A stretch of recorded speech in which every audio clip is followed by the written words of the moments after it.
There is something strange about a show that lives inside your brain long after the credits roll. You close your eyes and the questions follow you. Not the loud, urgent kind of questions that demand immediate answers, but the quiet ones.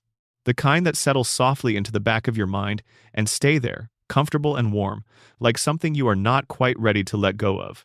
Rick and Morty is full of those questions. It is, at its core, a show that understands the particular pleasure of a mystery left open, a door left slightly ajar, a light left on in a room you can almost see into but never quite reach. And tonight, we are going to sit with every single one of those mysteries together.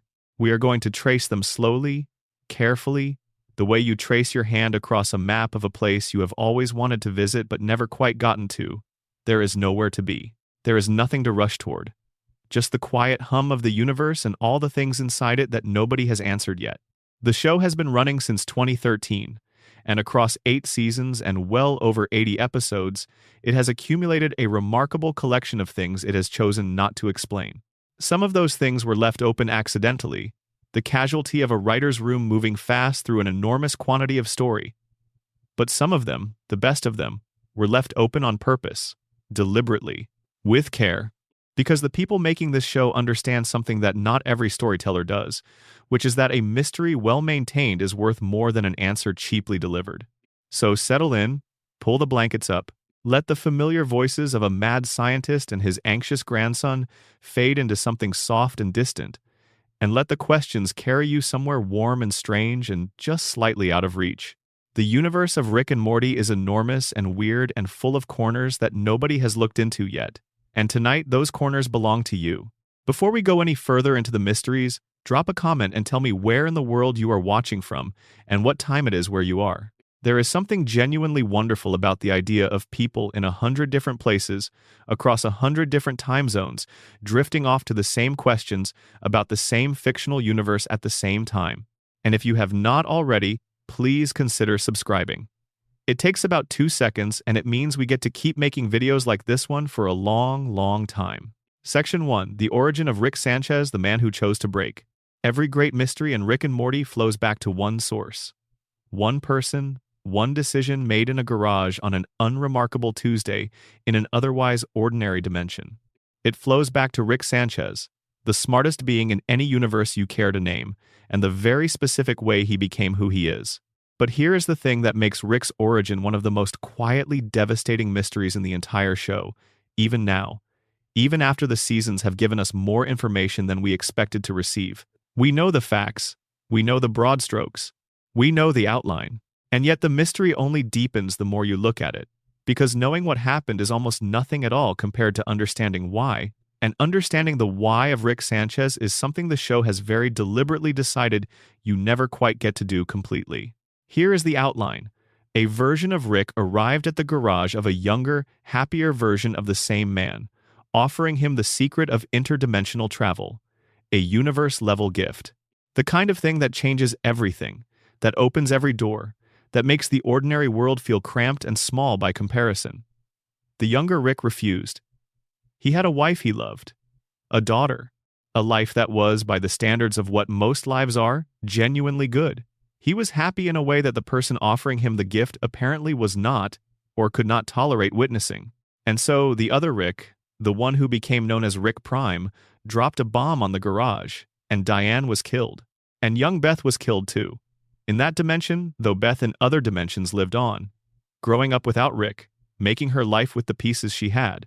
And Rick's world ended not with a cosmic event or a universe-shattering catastrophe, but with a quiet explosion in a garage on an afternoon that had been, up until the last moment of it, just like any other afternoon.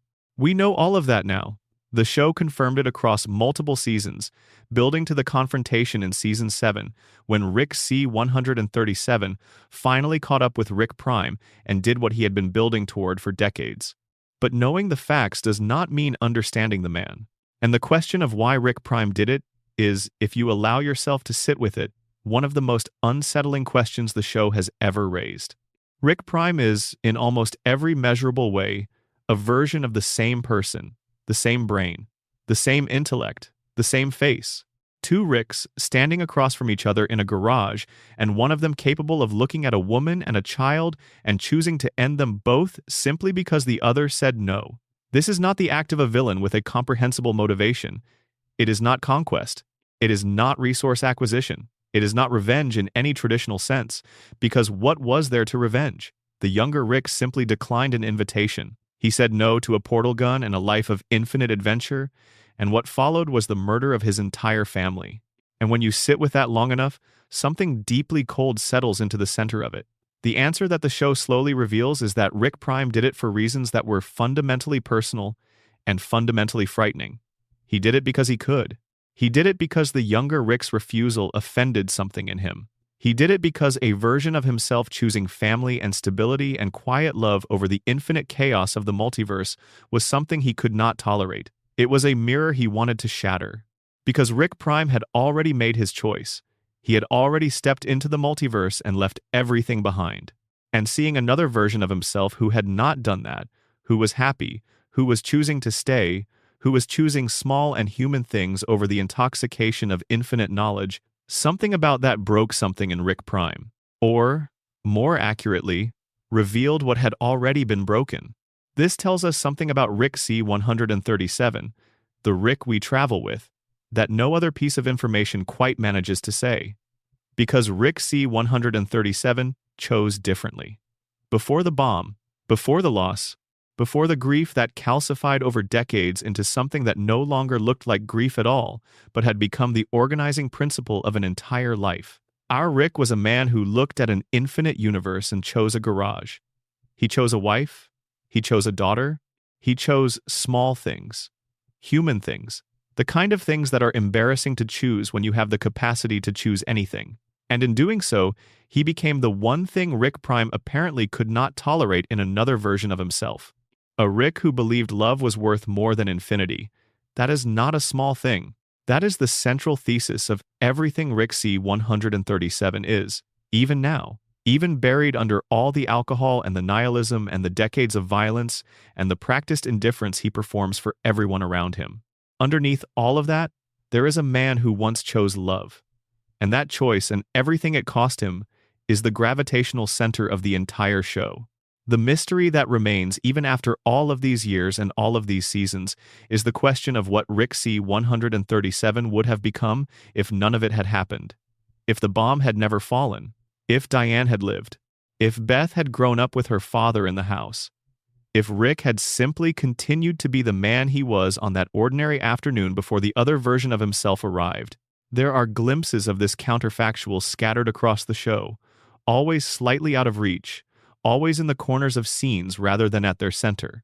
Rick's relationship with Morty carries this texture of something almost healed, something that remembers what it felt like to choose love and keeps finding its way back to that choice in spite of everything.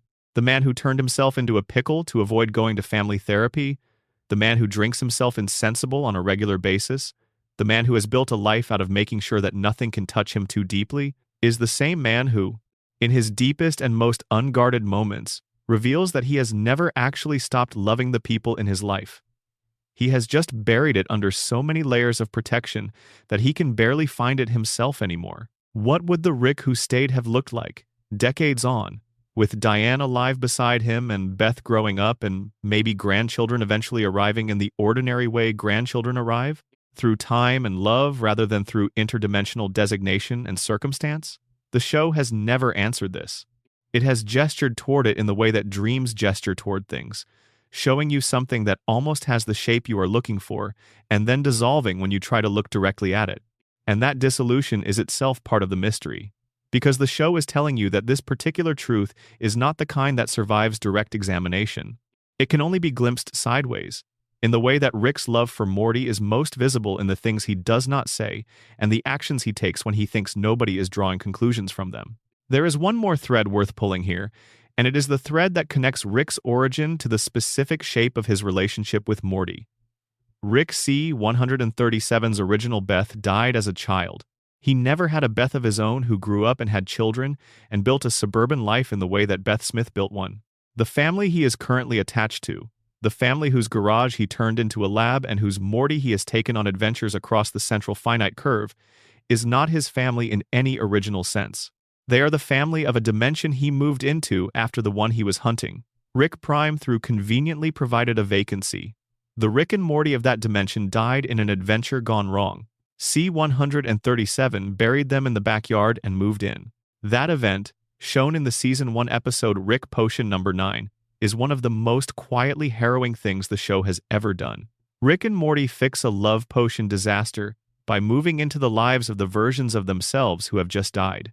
They bury their own bodies in the backyard, and then they go inside and sit on the couch and the episode ends. And the show moves on from this with a determination to not over-explain it, trusting the audience to carry the weight of what they just witnessed while also understanding that Rick has done this before. That for Rick, dimension switching is not a last resort. It is a tool, a way of surviving his own disasters by simply moving to a version of reality that has not yet been ruined by them. But here is what makes that moment, and the question it raises, so persistent as a mystery. Rick chose this family specifically. He was tracking Rick Prime through dimensions, and when he landed in a dimension where the Rick had just died and the Morty needed a grandfather, he stayed. Not because he had nowhere else to go. Not because the emergency demanded it. He stayed because something about this particular Beth, this particular Morty, this particular configuration of the Smith family, felt like what he was looking for. Felt like close enough to the thing he had lost that he was willing to stop running, at least for a while, and be something resembling a grandfather. And then being that thing became real. The relationship became genuine. The love became actual rather than approximate. And the mystery of Rick's origin connects directly to this. He chose a family because he is, underneath everything else he has become, a man who knows the value of choosing family, even if he cannot admit it. Even if he spends most of his time pretending the choice was made for practical reasons. Even if the truth of it is buried so deep under irony and deflection that it barely surfaces.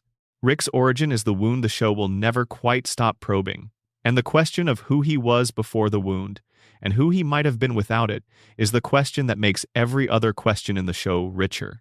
Because everything Rick does, every mystery that surrounds him, is downstream of that garage, of that ordinary afternoon, of the choice that was made for him by someone who could not stand to see it being made at all.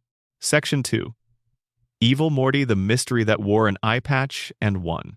There is a version of Morty Smith somewhere in the multiverse who wears an eye patch and has never said a single word he did not mean. He is methodical in ways that most Ricks are not. He is patient in ways that no Morty is supposed to be. He is, by every measurable standard, the most dangerous being produced by the world of Rick and Morty, and he achieved that status without a portal gun, or a genius-level intellect, or any of the conventional tools that Ricks are supposed to rely on. He did it with time, and silence, and a plan so long and so carefully constructed that by the time anyone realized what he was doing, it was already done, and he was already walking away, and there was nothing left to stop him from doing the one thing that was always going to make him different from every other Morty who had ever lived. Leaving. Evil Morty is the show's most fascinating mystery, not because we know too little about him, but because every answer the show has given us opens 3 more questions it has not yet seen fit to address. We know his origin now, confirmed in Season 7. We know roughly where he has been. But we do not know what he has become, or what he wants, or whether what he is doing in the vast, unmapped multiverse beyond the Central Finite Curve looks anything like what he imagined it would. And we do not know what the show intends to do with him in the remaining seasons it has been given. He is out there, enormous and quiet and free, and the show has not told us what free looks like from the inside of his particular freedom. Let us start at the beginning, or at the version of a beginning that the show eventually confirmed. Evil Morty came from a dimension that looked, on the surface, like almost any other dimension inside the Central Finite Curve. A Rick, a Morty, a house in the suburbs, adventures that ranged from the absurd to the genuinely terrifying. The particular rhythm of the thing we know so well, the rhythm that has its own internal logic and its own implicit promises about who will be in charge and who will be in danger and how things will ultimately resolve. But something in that particular Morty did not bend the way Mortys are designed to bend. Something in him watched his Rick the way you watch a system you are trying to find the flaw in. Not with hatred, exactly. Or at least not with hatred initially. More with a kind of cold, clear-eyed recognition that the situation he was in was designed specifically to keep him subordinate, designed to keep him afraid. designed to keep him exactly where a Morty is supposed to be, just behind Rick's shoulder, just useful enough to be kept around, just scared enough to never push back effectively. The question of what exactly tipped him over the edge is something the show addressed in Season 7 with a cold open that showed us a Rick and Morty mid-argument. A specific and grinding kind of argument, the kind that happens when you have been on too many adventures with someone who fundamentally does not respect you, who treats your input as an obstacle and your fear as an inconvenience, and your humanity as something to be managed rather than honored. Rick pushing too far. Rick going one step further than Morty could absorb without something inside him shifting permanently. And Morty, in that specific moment with that specific last thing Rick said, making a decision that no other Morty in the recorded history of any dimension had made quite the same way. He decided he had had enough. Not in the way that Mortys usually decide they have had enough, which is a short period of frustration followed by capitulation, followed by going on another adventure. He decided, quietly and completely and with a certainty that settled into him like water finding its level, that the dynamic he had been living inside was a cage, and that he had the capacity to escape it, and that he was going to do exactly that, regardless of what it cost or who it hurt or how long it took. He built the eye patch. This detail is so small and so significant. He built a device that could reach into the most intelligent mind in his universe and control it. He built it himself, without help, without resources, beyond whatever he could access in the life he was already living. He built it because he is, underneath the fear and the obedience that the Morty role requires, genuinely exceptional. Not in the way Rick is exceptional, not through the kind of genius that can redesign the laws of physics on a Tuesday afternoon, but in the specific, patient, practical intelligence of someone who has been paying very close attention for a very long time to a very intelligent person, and who has absorbed more from that proximity than anyone expected a Morty to absorb. He took control of his Rick. He used that Rick as a puppet.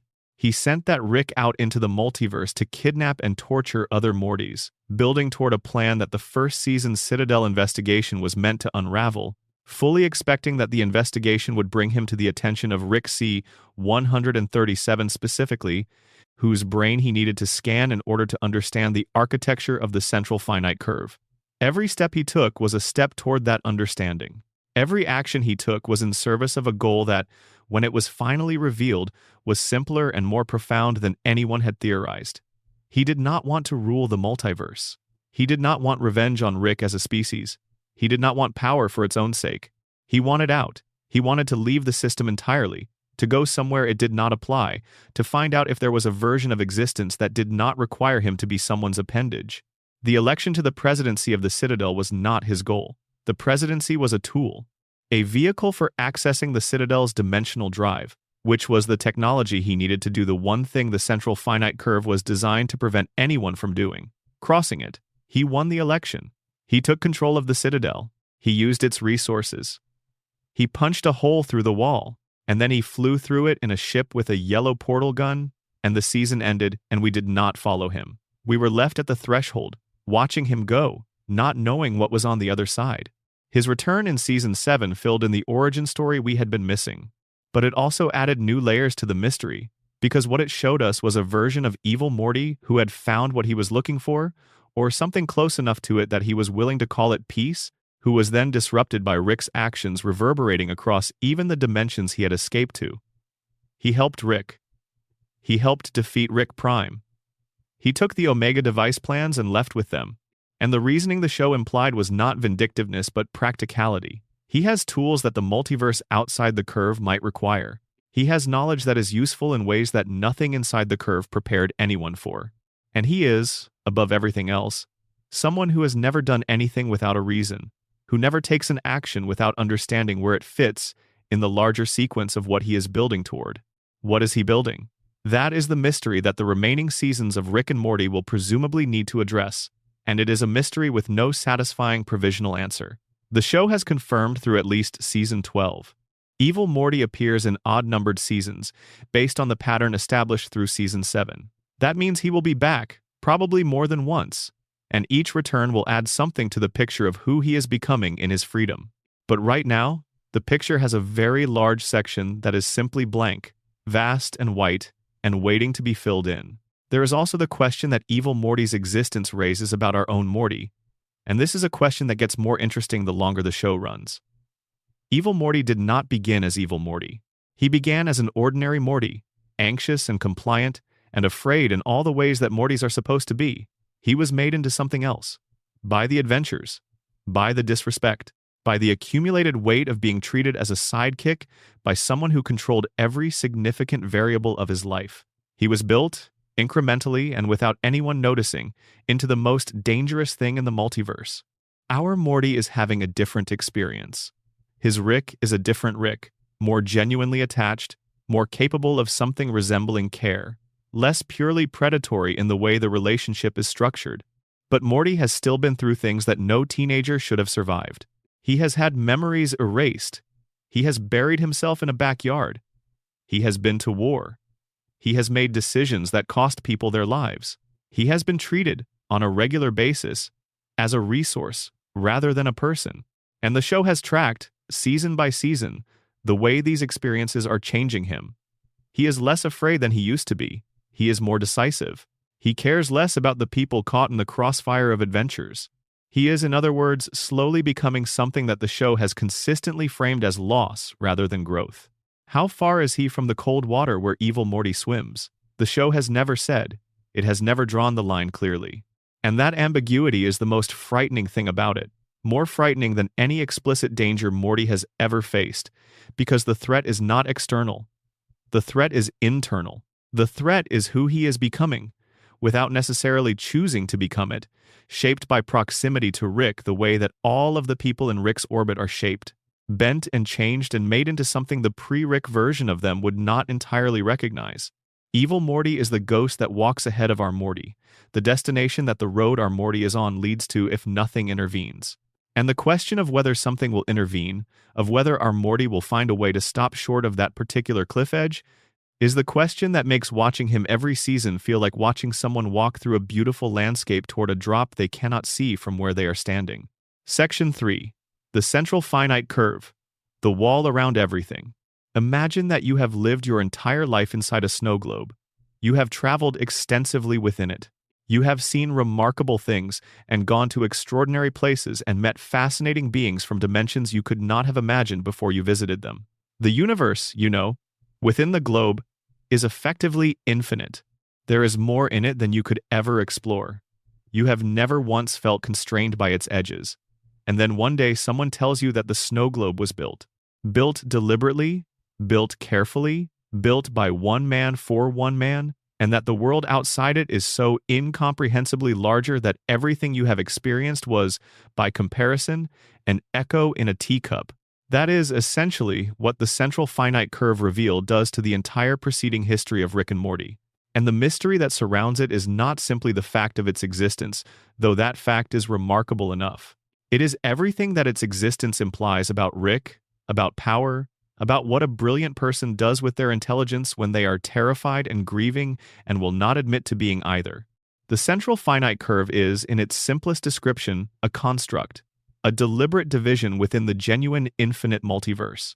On one side, all of the dimensions where Rick Sanchez is the most intelligent being in existence. On the other, everything else.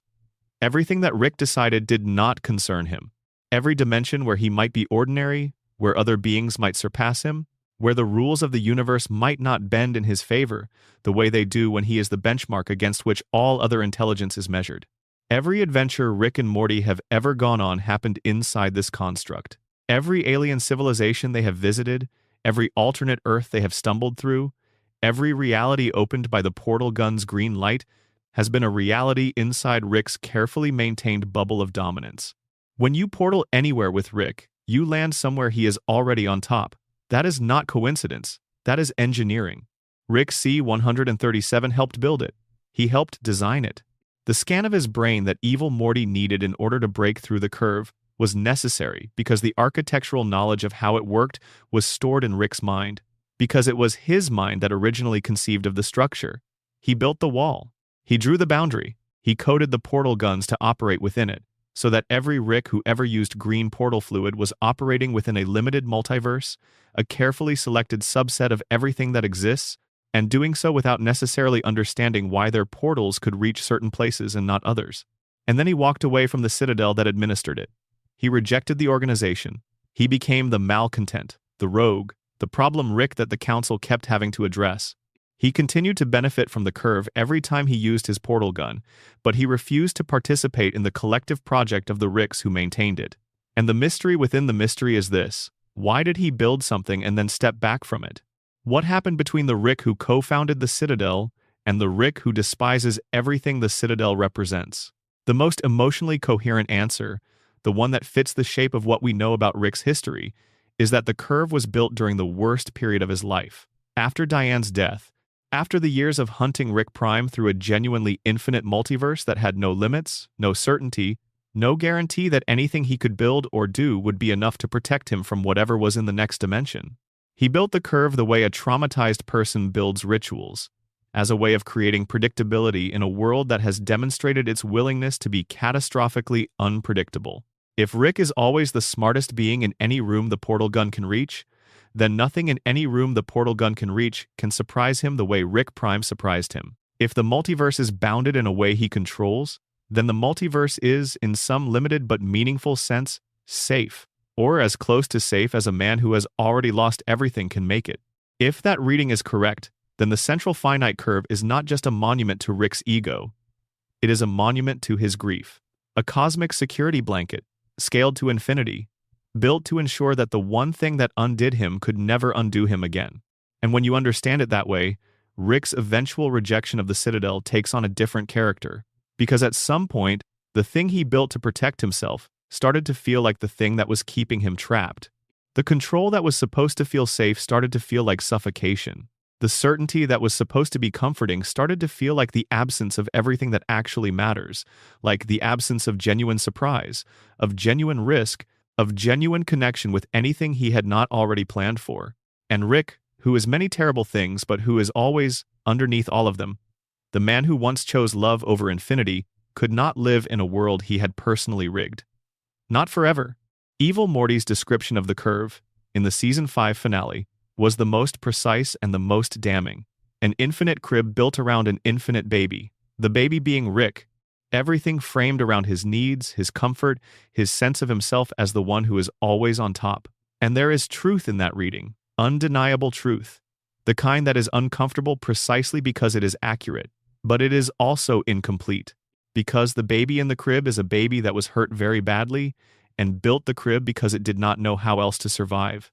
That does not exonerate the crib, but it explains it in a way that makes it feel like tragedy rather than pure villainy.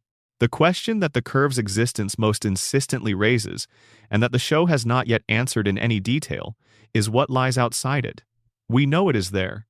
We know it is accessible, or was accessible through the breach Evil Morty created, which was subsequently and frustratingly patched up by the dinosaurs in a single throwaway joke that served as a very efficient way for the show to not have to deal with the curve's destruction for a while. We know that beyond it are dimensions where Rick is ordinary, where other intelligences exist that surpass his, where the rules that Rick has spent his life mastering simply do not apply in the same ways.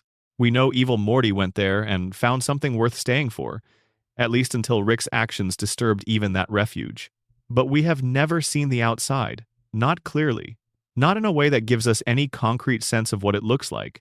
The remaining seasons of Rick and Morty presumably have some intention of exploring what the outside of the curve means, what it contains, what kind of story can be told in a multiverse that is not structured around Rick's dominance. That is a genuinely new kind of story for this show, and the mystery of what it looks like is one of the most interesting ones currently running. Not a mystery of grief or identity, though those will inevitably be threaded through it, but a mystery of genuine discovery, of what the universe looks like when you take down the walls you built around it and look at what was always there beyond them. Vast and strange and completely indifferent to the fact that one Rick Sanchez, in one small pocket of the infinite, once decided it did not need to exist. Section 4. The Beth clone mystery: which one is real and why it matters. The Beth Smith mystery is the kind of mystery that the show set up, addressed, appeared to resolve, deliberately uncomplicated, and then left permanently suspended in a state of productive ambiguity that is either brilliant storytelling or a very sophisticated form of narrative mischief, and is probably both simultaneously, which is very on brand for a show that treats its audience as people who enjoy having the rug pulled out from under them as long as the pulling is done with sufficient craft. Here's the ground truth, or as close to ground truth as the show allows. In the Season 3 episode, The ABCs of Beth, Rick and Beth go on an adventure together. A real one. Not the kind where Beth is an afterthought or a supporting presence, but the kind where she is the center of it, where the episode is specifically about her. They encounter a pocket dimension Rick built for her when she was a child, a place where she could do the kinds of things a young Rick-adjacent mind might want to do. Things that were, it is implied pretty heavily, not entirely acceptable in the world outside the pocket dimension. The adventure confronts Beth with who she actually is, with the darkness that lives quietly underneath her suburban life, with the ways she is more like her father than she has ever let herself admit or allowed herself to be. And at the end of it, Rick makes her an offer. He can create a clone of her, a perfect copy, biologically and neurologically identical, sharing all of her memories up to the moment of the cloning. The clone stays behind and lives Beth's life. The family would never know the difference. And the real Beth goes out into the universe and does whatever she wants, explores everything she has always wondered about, becomes the person she might have been if the pregnancy with Summer had not happened, if the marriage to Jerry had not happened, if she had become the brilliant surgeon people always said she had the potential to be rather than the horse surgeon that the circumstances of her life made available. Rick tells her he can do this. Beth asks him to choose for her. And the episode ends without telling us what he chose, or whether she went, or who is sitting in the Smith house going forward. The Season 4 finale, Star Mort Rick Turn of the Jerry, picks up this thread in the most deliberately disorienting way possible.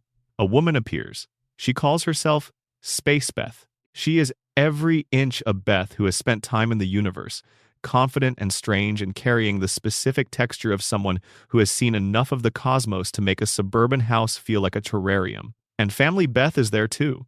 And the question becomes unavoidable and immediate. Which one is real? Rick, it turns out, deliberately chose not to know. He created the clone, switched the pods containing each Beth so that the original and the copy were indistinguishable, and then erased his own memory of having done the switching. He made it so that the answer does not exist anywhere in his accessible mind. The woman in the Smith house might be Beth. She might be the clone of Beth. The woman who has been out in the universe having adventures might be Beth. She might be the clone. There is no way to know, because the one person who could have known chose, with characteristic Rick logic, to make the knowing impossible. The show leans into this with a patience that borders on taunting. Both Beths are present in the show from then on. They have different experiences, different arcs, different relationships with the family. Space Beth is more self-assured, more openly adventurous, more comfortable with the kinds of things that Rick is comfortable with. Family Beth has grown and changed in the years since the split, set firmer boundaries with Rick, become in some ways less obviously eager for his approval. The camera never blinks and tells you which is which. Rick erased the answer from his own mind, which in Rick's logic is as permanent as erasing it from reality. The fan theories about which Beth is real are numerous and occasionally very compelling. The argument for Space Beth being the original runs roughly like this. The Beth who went out into the universe is living more completely as herself, pursuing the things she actually wants, expressing the person she actually is rather than the person the circumstances of her life required her to be. The Beth who stayed is playing a role. And even if the clone is playing it willingly, even if the clone has come to genuinely love the life it is living, it is still a life that was structured around someone else's choices. The argument for Family Beth being the original runs in the opposite direction. The Beth who stayed made the harder choice. She chose the people she loves over the life she might have wanted. And there is something in that choice that feels more like the Beth we knew, more like the woman who has spent her entire life making choices that subordinate her own desires to the demands of the people around her. Neither argument is airtight. Neither is intended to be. The show constructed the mystery to be exactly this balanced, this genuinely impossible to resolve on the available evidence, because the point is not the answer. The point is the question. The question of whether identity can be copied, whether a person is the sum of their choices or the physical substrate those choices happen in, whether two identical minds making different choices become different people or remain fundamentally the same person living in parallel, is a question that the Rick and Morty universe is large enough to ask seriously and honest enough to admit it cannot answer. There is also a layer to this mystery that becomes more interesting the longer you think about Beth as a character in general. separate from the clone question. The show has repeatedly and with increasing specificity hinted at a darkness in Beth that her ordinary life does not require her to express. The toys Rick built for her as a child that were, in function, weapons disguised as the things children are supposed to play with. The implication, never stated directly but never allowed to fully disappear either, that young Beth may have done things to other children that Rick helped her avoid the consequences of. The sense that there is a version of Beth who is significantly more dangerous than the horse surgeon and mother and complicated wife that we see most of the time, and that this version is not a fantasy or a mutation but simply the person she would have been if different circumstances had made space for different expressions of who she is. Both Beths carry this. Both of them came from the same source, carry the same history, the same childhood, the same buried capacity for the kinds of things that Beth's suburban life does not generally require of her. Space Beth, having had more adventures, having lived further from the constraints of that suburban life, may have expressed more of that darkness or channeled it differently. Family Beth, having stayed in a life that requires her to be a certain kind of person, may have suppressed more of it, pressed it further down, let it sit in the basement of her identity rather than in the rooms she regularly inhabits. Neither version is the safe one. Neither version is the simple one, and the mystery of which Beth is real is in some ways less interesting than the mystery of what Beth becomes. Either Beth, either version, when the life she is living stops requiring her to be the person she has presented herself as being. Section 5. Mr. Poopybutthole, the most warmly unexplained person in the multiverse. He showed up in the middle of a parasite infestation, smiled at everyone, was shot in the chest by a woman who thought he was fake, bled real blood, required extensive physical therapy to recover from the wound, and has been appearing in post-credit scenes ever since, aging and changing and living his life in the margins of the show's main narrative, while the chaos of Rick and Morty's universe crashes around him without quite reaching him. He is, by any reasonable measure, one of the most unexplained characters in the entire run of the show. And what makes him genuinely mysterious, rather than simply strange and delightful, is that the show's own creators cannot quite fully account for what he is. The episode that gave him to us, Total Recall from Season 2, is built around a specific and elegant premise. Alien parasites have infiltrated the Smith household. They reproduce by implanting false memories, creating fictional characters in the family's minds, and then manifesting those fictional characters as physical presences that believe, completely and without reservation, in their own reality. The parasites, crucially, can only create positive memories. They cannot fabricate a bad experience. They are incapable of planting the memory of an argument, a disappointment, a moment of unkindness, a day that went wrong in ways that involved the fictional person being the one who made it wrong. And so the way the family identifies and eliminates them is by checking for negative memories. Can you remember a time when this person let you down? A time when they were difficult or unkind or simply wrong? If all you can remember is warmth and fondness and occasions where everything was good, the person in front of you is not real. Mr. Poopybutthole walks directly into this trap. He is the beloved, longtime friend of the family. He has apparently been present for important moments. He has memories and history and the specific warmth of someone who has been around long enough to have accumulated a relationship with you that has texture and weight. And no one can remember a single bad moment with him. Every memory is good. Beth shoots him. She applies the episode's own logic and shoots the small yellow creature with the bow tie and the warm smile, and he screams and bleeds and is rushed to the hospital, and the episode ends with Beth shaken to her core by the possibility that she has hurt someone real, and a post-credit sequence that checks in on him in his hospital bed, and then subsequent post-credit sequences that follow him through recovery and into the subsequent chapters of his life. He is real. This is confirmed. The show has never walked it back. He is a real entity, a real person, a genuine and actual friend of the Smith family who was present in the house on the day of the parasite infestation and who was, by bad luck and impeccable positive character, indistinguishable from the beings trying to destroy everything. His realness is the joke and also the tragedy, and it is what makes him one of the most interesting characters in the show despite his limited screen time. Because the situation he was placed in is the situation that the show keeps returning to in different forms.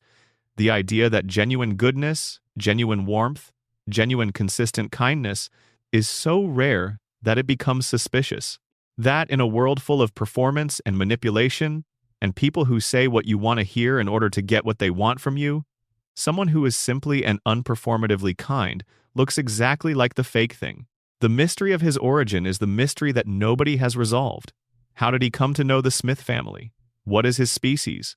What planet or dimension or context did he come from? How old is he? What does he want from the relationship with the Smiths, other than the friendship that appears to be entirely genuine? The show has never said any of this. He simply appeared, fully formed and fully loved, and has been living his life at the edges of the show's story ever since, changing with time the way real people change, carrying the consequences of what happened to him in a way that suggests genuine interiority rather than narrative convenience. The answer that Dan Harmon offered in an interview, which is not a canonical answer in the sense of being something the show has confirmed, is one of the most fascinatingly strange pieces of Rick and Morty lore in existence. Harmon's theory is that Mr. Poopybutthole might be something like a parasite, but a radically different kind. Not the hostile, memory-fabricating variety that the family was fighting in Total Recall, but an older, stranger, more benign entity that exists in concentrations of temporal disruption or reality distortion. A fourth-dimensional being, Harmon speculated, that is not bound by the normal rules of space and time, that insinuates itself into the fabric of reality in places where those rules have been weakened or made porous by events like the parasite infestation. The same qualities that allow this kind of entity to integrate genuinely into real memories, rather than fabricating false ones, might also be the qualities that allow him to turn to the camera and speak directly to the audience. He is not bound by the frame in the way other characters are. He exists slightly outside it, which is why he can address the people watching in a way that feels genuinely warm rather than performatively meta. This is a remarkable theory that solves almost none of the mysteries it touches, while making all of them more interesting. If he is some kind of fourth-dimensional entity that appears where reality is being distorted, then his presence at the Parasite event makes a specific kind of sense. He showed up because the parasites made the fabric of reality porous enough for him to appear. But it also means that he is not entirely what he presents himself as, which is to say a simple friend who has been around for years. He is something stranger than that. Something with capacities that ordinary beings do not have. Something that exists in relation to time and memory in ways that make the usual rules not quite apply to him. And then there is his positivity, which is itself a mystery of a kind. Not the mystery of where it came from, which the show has also not explained, but the mystery of how he maintains it. The post-credit sequences that follow his life after being shot are some of the most quietly affecting moments in the entire show. We see him in the hospital. We see him aging, changing, going through periods that are clearly difficult. His life is not easy. He was shot by someone he loved. He recovered, but recovery takes time and leaves marks. He is not the same person he was before the wound, because nobody is the same person they were before being shot. And yet across all of the sequences, across all of the glimpses the show gives us of his ongoing life, the warmth is still there. Dimmer, sometimes. More effortful, occasionally. But present. Maintained. A choice that is being made, again and again, to be the kind of person who keeps showing up warmly even when the universe has given him reasons not to. How he does this is a mystery. Whether it is natural to his species or nature, or whether it is a practice, a discipline, a decision that costs him something every day and that he makes anyway, is something the show has never clarified. And perhaps it is most powerful as something we cannot fully explain. A character who is genuinely warm in a universe that is genuinely hostile and who does not explain why is more interesting than a character whose warmth has been accounted for. The mystery is the warmth. The warmth is the mystery. And it is a mystery that, sitting with it in the dark, feels less like something that needs solving and more like something that is good to have near you. Section 6. Morty's Mindblowers. The vault of what you were not allowed to keep. There is a room underneath the Smith house that Morty did not know existed, and it is full of glass vials, hundreds of them, color-coded and carefully organized, each one containing something that Morty lived through and was then not permitted to remember. Rick built it. Rick maintains it. Rick goes there, occasionally, to look at the things he has taken from the person he is closest to and has decided, unilaterally, that closest person should not be allowed to carry. It is one of the most complicated spaces in the show, physically small and narratively enormous. And the mystery it represents is not entirely the mystery of what the individual vials contain, though that is interesting. The deeper mystery is the nature of the system itself and what it reveals about both of the people it involves. The episode Morty's Mind Blowers opens with a mission that goes badly in a specific way. Morty looks into the eyes of the truth tortoise and receives what the show describes as all knowledge of the universe, compressed into a single, overwhelming experience that his mind is not built to hold without shattering. Rick erases the memory, and in doing so, he has to take Morty to the room, because erasing a memory is not simply a matter of pressing delete. It requires extracting the memory in a form that can be stored, and Rick has been doing this for long enough that the storage situation has become, by any reasonable standard, significant. The room is proof of time, of all the adventures that happened before the ones we have watched, and of all the moments within the adventures we have watched where something occurred that Morty's mind could not carry forward intact. Some of the vials contain exactly what you would expect. Morty making a catastrophic error, Morty witnessing something no teenager should witness, Morty in over his head in a way that is funny from a sufficient distance and harrowing up close. These are the memories that were erased for Morty's benefit, or at least in a way that can be described as being for his benefit without too much of a stretch. He asked Rick to take them. They were causing him distress. The extraction was an act of something that looks like, if not precisely care, at least a version of care that Rick is capable of. But then there are the other vials. The red ones. The ones that Rick stored not because Morty asked to have them removed, but because Rick looked like a fool in them and could not tolerate being remembered that way by the one person whose memories of him matter most. These are the vials that reveal something about Rick that the episode does not let you look away from, because they are evidence of a very specific kind of betrayal. Rick has been editing Morty's memories, not purely for Morty's well-being, but for his own image management. He has taken pieces of Morty's past, pieces of Morty's relationship with him, and replaced them with gaps. Not because those pieces were too painful for Morty to carry, but because they were too inconvenient for Rick to be remembered in. This is the act, it should be said, of someone who cares about what Morty thinks of him. That is the terrible irony at the center of it. Rick's most controlling behavior, his most egregious violation of Morty's autonomy, is motivated by something that looks, from a certain angle and in a certain light, like vulnerability. Rick cannot stand the idea of Morty remembering him as ordinary or fallible or wrong. And the fact that he cannot stand it, the fact that he cares enough to go to the trouble of engineering Morty's perception of him, is proof of exactly the attachment he spends most of his time pretending he does not have. The mystery of the mind blowers is not only the mystery of what specific memories are in there, though that is endlessly interesting to contemplate. It is the mystery of the full shape of Morty's inner world, the one he does not have access to. Somewhere underneath the Morty we watch, there is a Morty who has a relationship with trauma that is much larger and more complicated than anything the show has explicitly shown. A Morty who has been to places and done things and witnessed things that his conscious mind has no record of. He carries the damage without carrying the cause. He is shaped by experiences he cannot remember having. And that shaping is ongoing, continuous, accumulating with every new adventure that leaves something too heavy to keep.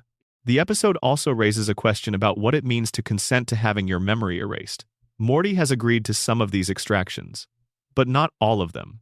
And even the ones he agreed to in moments of acute distress, without necessarily understanding what he was agreeing to in the longer term, without knowing that the memories were not simply being deleted but stored, preserved, kept in a room that he did not know existed, and that he might have felt differently about the existence of if he had been asked. The mind blowers are an act of care. They are also an act of control. And in the Rick and Morty universe, those two things are not as different as they might seem from the outside. What is in the vials we never got to see? The episode showed us a selection, a curated fragment of the whole. The room contains hundreds.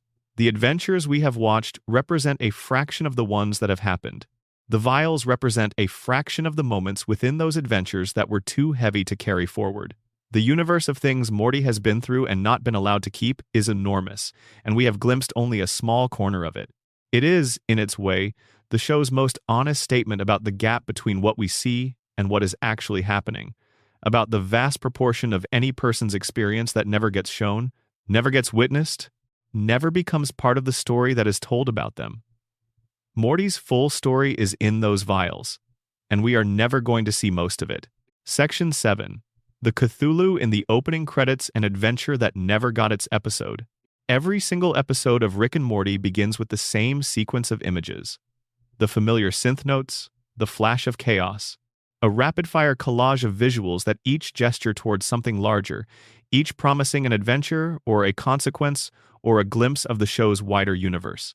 And somewhere in that collage, every single time, there is the creature, a being of enormous and ancient scale. Something that belongs to the tradition of cosmic horror, something whose size and design suggest a mythology older than anything the show usually deals with. It is pursuing Rick, Morty, and Summer through the sky. And Summer, cradled in her arms, is holding what appears to be the creature's offspring, small and tentacled and clearly very much a baby version of the vast horror currently in pursuit of them. Rick and Morty stole a Cthulhu baby, and the parent wants it back. For the first several seasons of the show, this image was purely an image, a visual that belonged to the opening credits texture, to its shorthand for the kind of cosmic chaos the show lives inside, to its promise that the universe is enormous and dangerous and full of things that make Rick and Morty look very small indeed. Fans speculated. Did this happen? Will it happen? Is it literal? Is it a visual metaphor? Are they going to make a whole episode about it, and if so, when? Roiland and Harmon, when pressed over the years, were coy in the ways that show creators are coy when they genuinely do not want to spoil something, or when they genuinely have not yet decided what to do with it. They confirmed that it was real within the world of the show, that at some point, Rick, Morty, and Summer did in fact encounter this creature, and did in fact end up in possession of its offspring, and did in fact find themselves being pursued by something ancient and vast and enraged as a direct consequence. They admitted that a Cthulhu sequence had been planned for Season 4 and then removed. They mentioned, at one point at a San Diego Comic-Con panel, that there was a Part 2 to the Cthulhu scene, that they had considered making the post-credit sequence of an episode. And then they walked that back in the way you walk back something you said in public before fully thinking through whether you wanted the internet to have it. The comic series Rick and Morty vs. Cthulhu eventually provided the most concrete answer that exists outside the television episodes. The comics are related to the show but not precisely canonical in the way that the show's episodes are canonical, which puts this answer in an interesting position. It is the best explanation available, and also not quite definitive. The comics described an encounter with the Cthulhu mythos, with Lovecraft's creations attempting to expand their cultural reach by inserting themselves into other fictional universes, and with the Smiths getting entangled in the offspring of Cthulhu in a way that makes the pursuit in the opening credits make narrative sense. But the show has never addressed this directly in its episodes. The Cthulhu image is still there every week, still unexplained within the television canon, still a question for anyone who has only watched the show and has no awareness of the comics. And the question it represents is one of the show's most pleasantly low-stakes mysteries, which is to say it does not carry the weight of grief or identity or cosmic injustice. It is a mystery about an adventure that was clearly wild and probably involved a lot of chaos and ended with everyone alive and a very small but cosmically significant baby in the cargo area of Rick's ship. It is the kind of mystery you sit with a smile. There is something fitting about the Cthulhu image never having been explained on screen. Lovecraft's creations are, by design, things that lose their power when you look at them directly, when you try to understand them fully, when you bring the light of ordinary narrative sense to bear on them and reduce them to comprehensibility. The creature in Rick and Morty's opening credits is most powerful as a glimpse, as a promise, as a thing that got there somehow, and is chasing them for reasons that are simultaneously obvious, a parent wants its child back, and unfathomable, because the parent is an ancient cosmic horror, and the child is something that probably should not be in anyone's arms except its own parents. The image works because it asks more than it answers, and the show, wisely, has let it continue to ask. Section 8. Diane Sanchez erased from every dimension at once.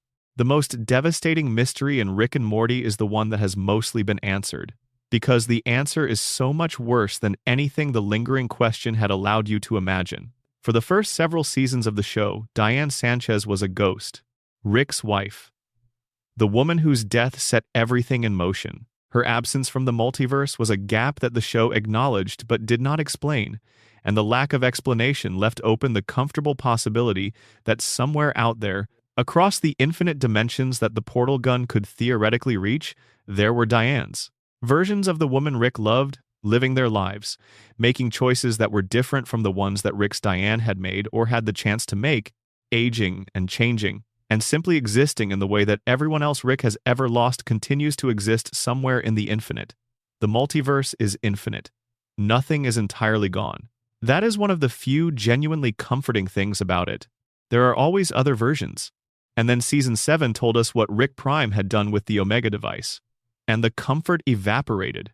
The Omega device was Rick Prime's creation, his particular expression of the same genius that Rick C 137 channels into a portal gun and a lifetime of chaotic adventure, but pointed in a different direction.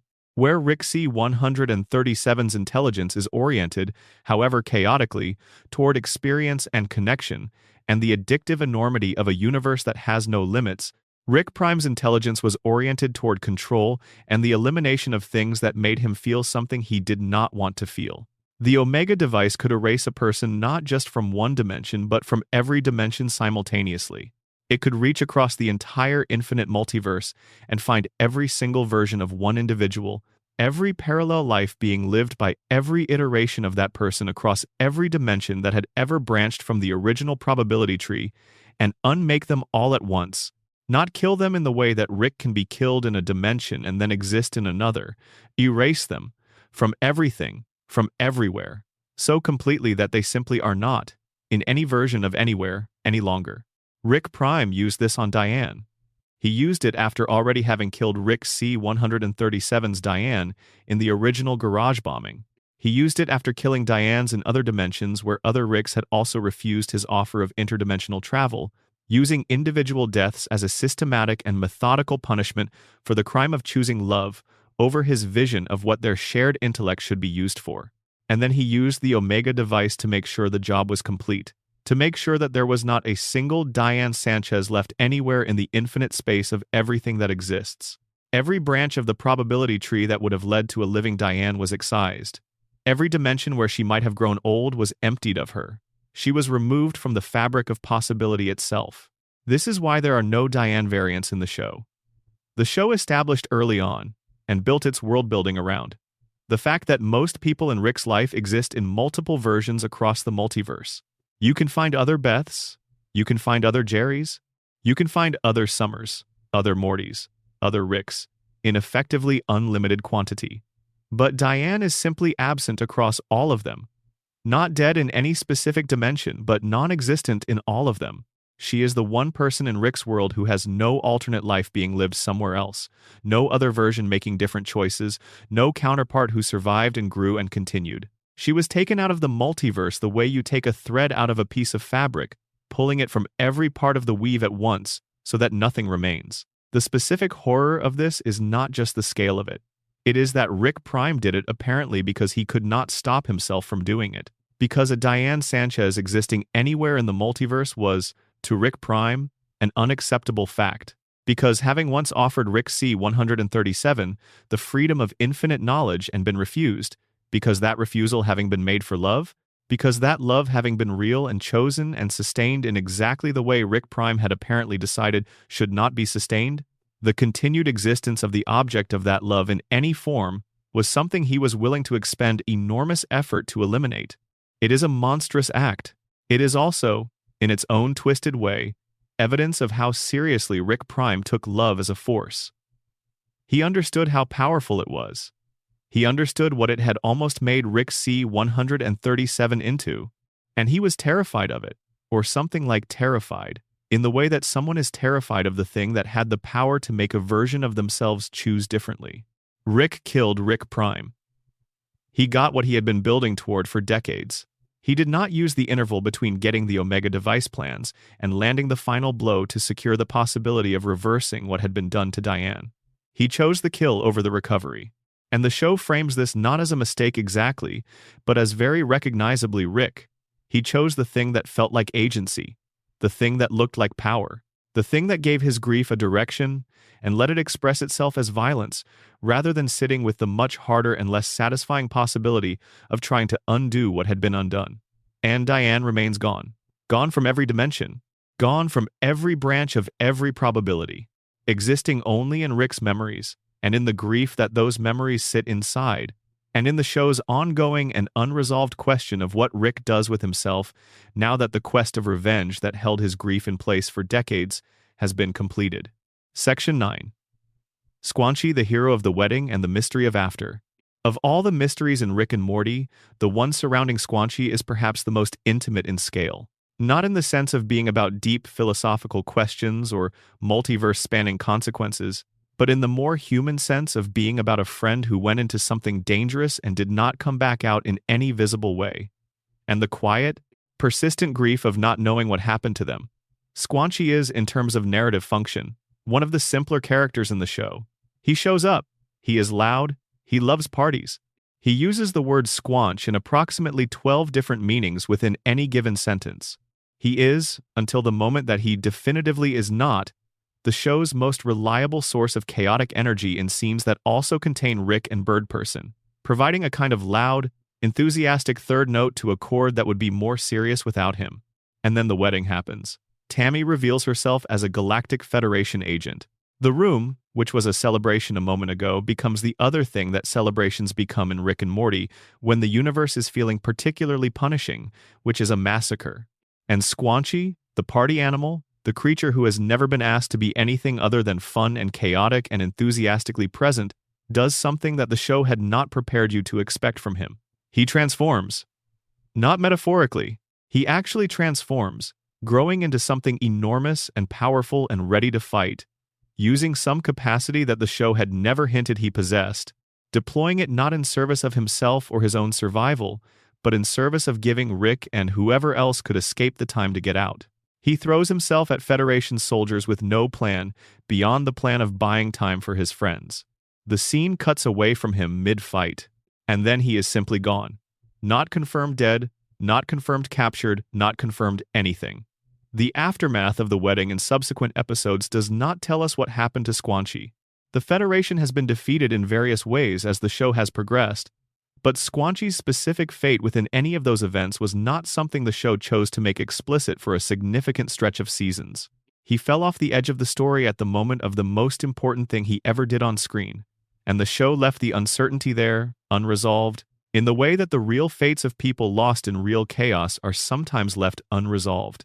Not because the story forgot about them, but because not every story knows its own ending, and not every person who goes into something dangerous comes back out with a clean answer about what happened to them. He did eventually resurface, confirmed to have survived in one form or another, in later seasons. But the years between the wedding and that confirmation were genuinely open, and the openness of it carried a specific weight precisely because of who Squanchy is.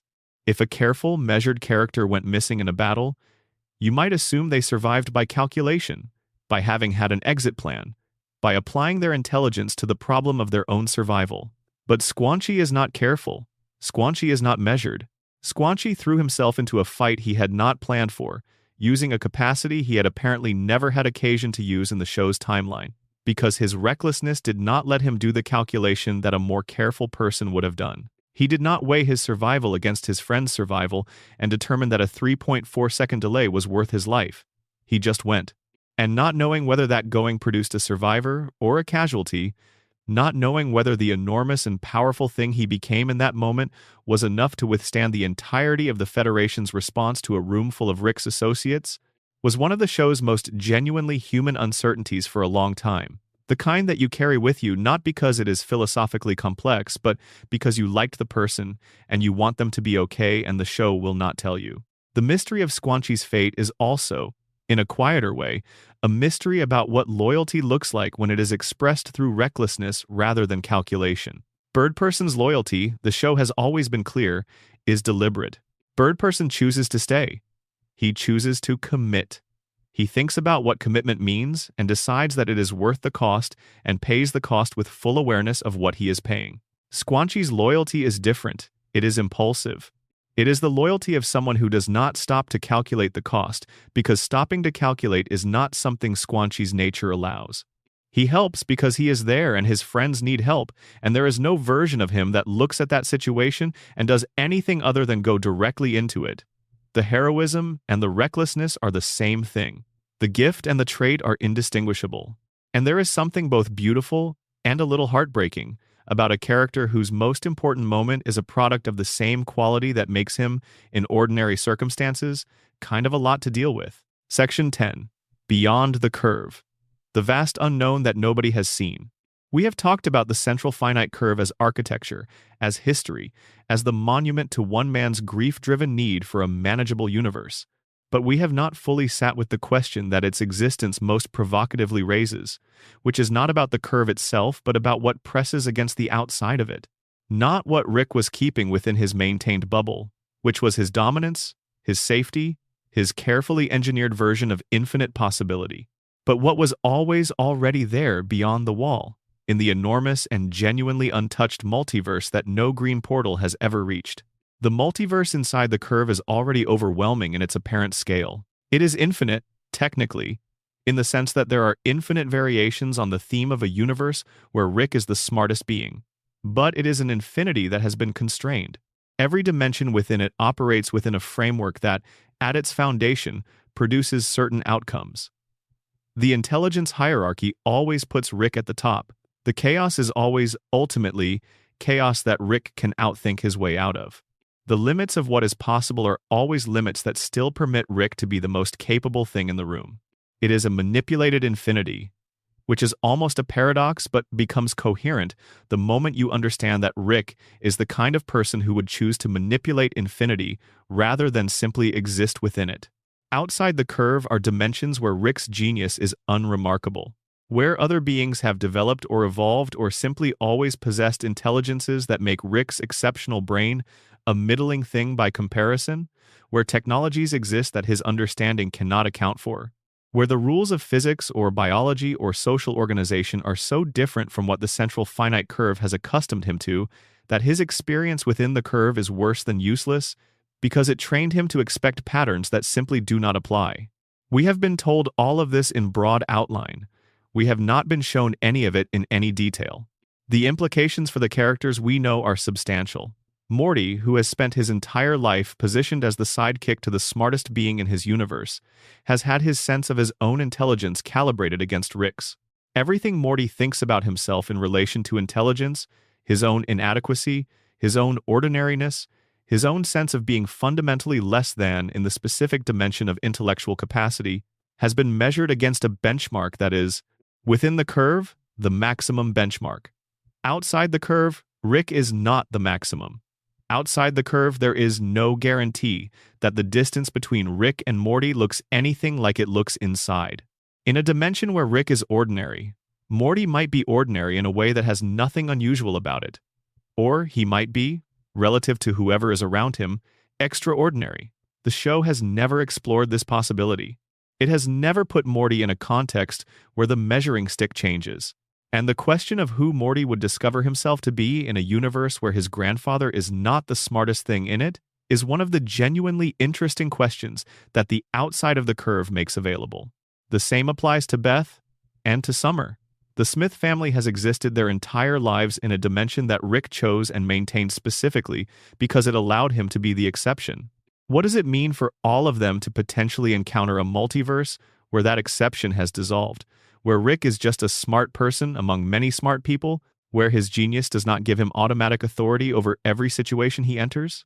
The family dynamics, the specific ways that Rick's outsized capability has shaped all of their relationships with him and with each other, would change in a universe outside the curve in ways that nobody within the show's present setting can predict or prepare for. Evil Morty is out there. He chose it. He worked for it for years and fought for it and escaped into it with the deliberate intention of finding somewhere that the rules were different. What he found, we do not know. Whether the freedom he achieved is everything he imagined it would be, or whether freedom from Rick turns out to be its own complicated thing with its own complications he did not anticipate, the show has not told us.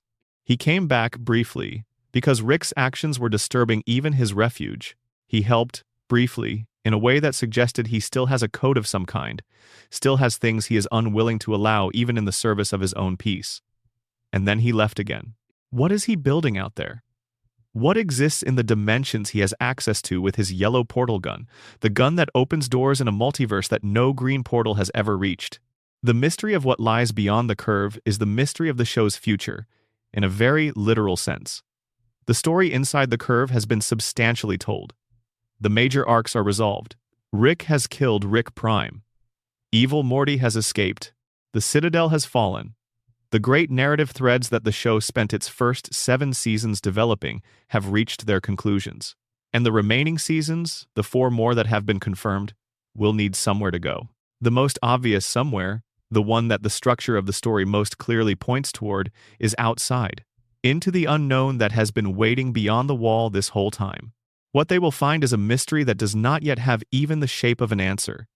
And in the quiet of wherever you are right now, that is not an anxiety, that is a gift. The show has more story to tell than anyone has yet been allowed to see. And the universe outside the curve is waiting, patient and enormous, for the story to catch up to it. Section 11. Is Rick C-137 really who he says he is? This is the question that lives underneath all the other questions. The one that, when you start pulling its thread, threatens to unravel the entire received understanding of who the Rick we travel with actually is. It is a question that the show has raised repeatedly and with apparent pleasure, addressing it enough to sustain the question without quite addressing it enough to close it, and never quite answering it in a way that makes the door feel permanently shut. Is the Rick who calls himself C-137 actually from dimension C-137? The question sounds simple. The answer, when you look at it carefully, is surprisingly elusive. The identification of Rick as C-137 is, within the show, initially his own assertion. He tells the Council of Ricks that he is Rick C-137. They believe him. He is, as the Council observes, the Rickest Rick, the most distinctive of all the Ricks in the Central Finite Curve, the one whose identity is the most robustly itself, the one who cannot be confused with any other. That seems like strong evidence for the designation. But Rick is also, demonstrably and repeatedly, someone for whom truth is a tool rather than a constraint. He lies with ease. He misdirects as a matter of practice. He manages information about himself the way other people manage money, carefully and with a clear sense of what he can afford to give away and what he needs to retain. The deeper version of this mystery emerges from what we know about Rick's pattern of moving between dimensions. He has done it before the show began. He did it during the show, explicitly and on screen. In Rick Potion number 9, when the love potion disaster could not be fixed, and he and Morty relocated to a dimension where the versions of themselves had just conveniently died. Rick has demonstrated, more than once, the willingness and the ability to step into a different version of his life when the one he is living has become untenable. He is not attached to any specific dimension in the way that people without portal guns are attached to the places they were born. Dimensions are, for Rick, more like rooms than like identities. You move when the room no longer serves you. You move when the room is full of something you cannot fix or live with. You close the door and find another room. How many times has Rick done this? The show suggests, through various pieces of evidence, that the number is more than 0 and possibly quite large. And each time he does it, the dimension designation he carries with him becomes slightly less accurate as a description of where he originally came from. If C-137 is the designation of his origin, then after moving into the current dimension, he is no longer C-137 in any geographic sense. He is a man from C-137 who now lives somewhere else and has chosen to retain the old designation as an identity rather than a location. The way people who leave the places they were born often carry the name of those places with them for the rest of their lives, not because the places are still their home, but because the places are still what made them who they are. And then there is the question of our Morty. Rick C-137, as the show has confirmed, never had a Morty of his own in any original sense. His Beth died as a child. He never had grandchildren. The Morty he travels with is the Morty of the dimension he moved into, a Morty who had his own Rick before C-137 arrived. The relationship between them is real and genuine and probably the most important relationship in the show. But it is not the relationship that the dimension number implies. It is a relationship that began through accident and tragedy and the specific contingency of Rick arriving in a dimension where a Morty had just been left without a grandfather. And they made something from that contingency that is, by now, as real as anything in the show. But its origin is one of substitution and proximity rather than destiny or design. The C-137 designation is, perhaps most honestly understood as a name rather than an address? A name that carries the history and the grief of everything that happened in that original dimension. The loss of Diane, the loss of Beth, the decades of hunting Rick Prime through a multiverse that had no shortcuts, the eventual arrival at a family that was not his, but that he has made his. The number is what he carries from the place he began, and where he is now, and who he is with, and what he has become. That is the story of a man who left one room and found another and has never quite stopped being the person who made that specific journey. The question of whether Rick is really C-137 is, in its deepest form, a question about what identity is made of. Whether it is the facts of your origin, the dimension you were born in, the specific configuration of space and time and probability that produced you, or whether it is the accumulation of choices and relationships and years of being a particular person in relation to other particular people.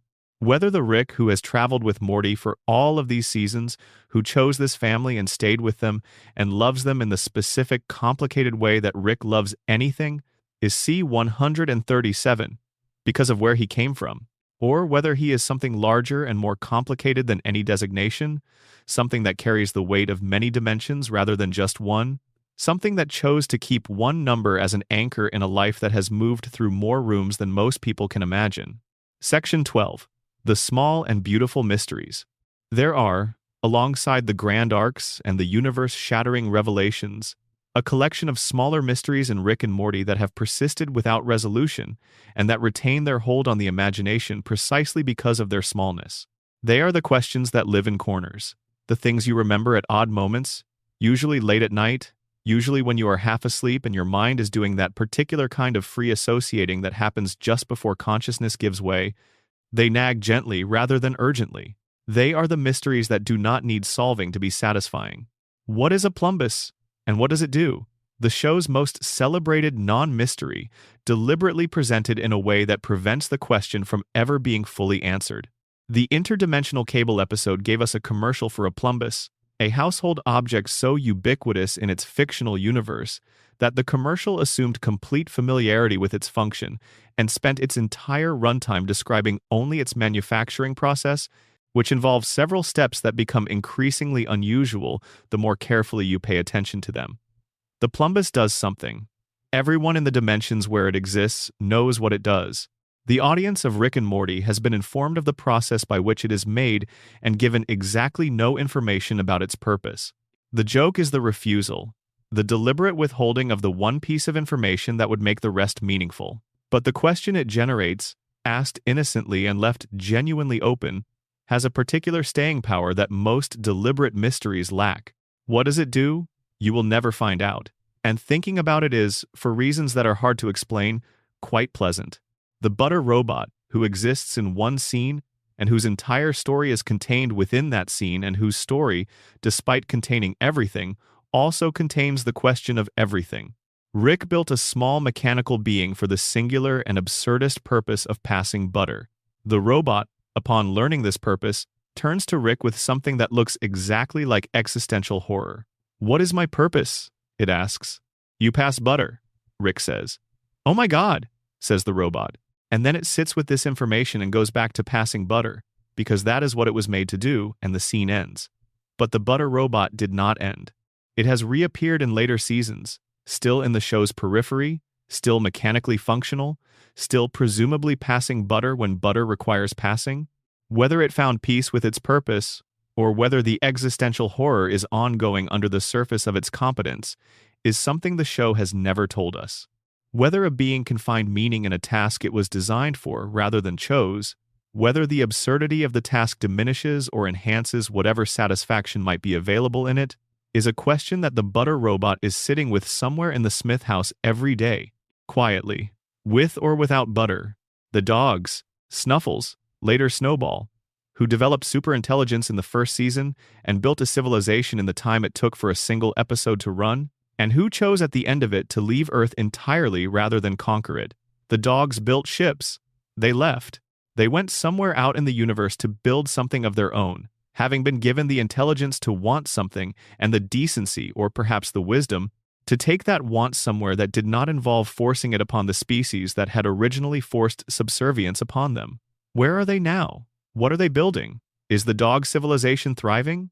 Has any Rick in the multiverse ever accidentally portaled into a dimension where the dogs won and built something that would make a human civilization feel embarrassingly small? The show never went back. The dogs are just out there, somewhere, living their inexplicable and wonderful and probably very well-organized lives. And that is a specific kind of comfort, actually. The knowledge that something that was treated badly found its way to freedom and used that freedom to build something rather than to revenge itself. Even in a universe that gives you very little reason to expect that kind of outcome, it happened once, off-screen, in a Season 1 episode, and it is still happening, out there somewhere, among the stars. And Jessica, Morty's longtime crush and eventual something more complicated than that, who spent the early seasons primarily as a motivation and has grown, particularly in later seasons, into someone with her own relationship to the show's stranger elements. She became, through events that the show described as involving time and timelessness in ways that Jessica herself is still processing, something that is not quite what she was before. She has changed. She is continuing to change. And the question of where her story goes, and whether the connection between her and Morty is something the show intends to take seriously in the seasons remaining to it, is genuinely open in the way that only the stories of characters who have been quietly growing for a long time can be genuinely open. You have been watching her become something. The shape of what she is becoming is not yet clear, and there is something very satisfying about a character whose trajectory is still being drawn, whose arrival point has not yet been established, who is somewhere in the middle of a journey that has not yet shown you its destination. The smaller mysteries are the ones you carry the longest and the quietest. They do not demand resolution the way the larger ones do. They simply stay, comfortable and available, waiting for you to remember them again and turn them over in your mind for a minute before letting them drift back to wherever they live between visits. They are the texture of the show, the grain in the wood. They make the universe feel inhabited rather than constructed, accidental rather than entirely planned, real in the specific way that things feel real when they contain details that were never meant to be noticed. And in the late-night quiet of wherever you are right now, they are the perfect company. Closing. The universe at the edge of sleep. You have traveled through a great many questions tonight. You have visited the garage where Rick Sanchez refused an invitation and lost everything. You have followed the cold and patient intelligence of a Morty who decided that the system was broken and decided to break it back. You have walked the perimeter of the Central Finite Curve and looked out at the infinite unknown that presses against the wall from outside. You have sat with the question of which Beth is real and found that the question, the longer you sit with it, becomes less important than the recognition that both of them are real in the way that a person is real when they are living fully and choosing each day who they will be. You have spent time with the warm and fundamentally inexplicable mystery of a small yellow creature who survived being shot by someone who loved him and spent the recovery growing a beard and appearing to be genuinely okay, eventually, in a way that felt like a gift from a show that does not give that kind of gift easily. You have gone into the room of mind-blowers and understood the size of what Morty does not know about his own life. You have looked up at the Cthulhu in the opening credits and found that looking at it without explaining it is more interesting than explaining it would be. You have traced the outline of an absence named Diane Sanchez in every dimension that exists and found the outline enormous.